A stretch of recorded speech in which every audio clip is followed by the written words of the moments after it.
तीज में साड़ी किनिए देनी आ करवा चौथ में साड़ी किनिए देनी। अब तो कुछ नानू चाही। ए नाती, अब दिवाली छोट कहाँ गई?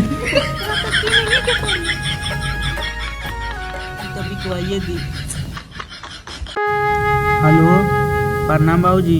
खुश रह बाबू। छठ में घरे ना आइम का? ना बाबू, छुट्टी नहीं मिलत।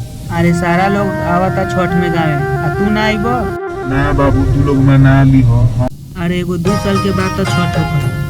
बाबू मजबूरी बा, फैमिली के साथ केकरा ना छठ मनावे के त्योहार मनावे के मन करे बाबूजी, प्लीज परदेसी भाई से अनुरोध है कि कृपया इस छठ में अपने घर जाए और अपने फैमिली, अपने बच्चों के साथ यह त्योहार का आनंद ले।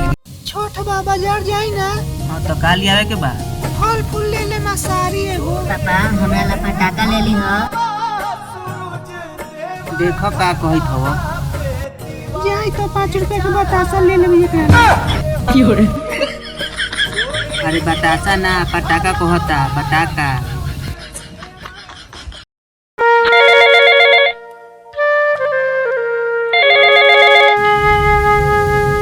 हेलो, प्रणाम माँ।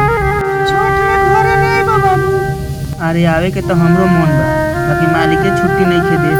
सब के लइकन सब आवता बाहर से घरे। ठीक बा माँ। गरीबी देने का पेट के चलते आदमी का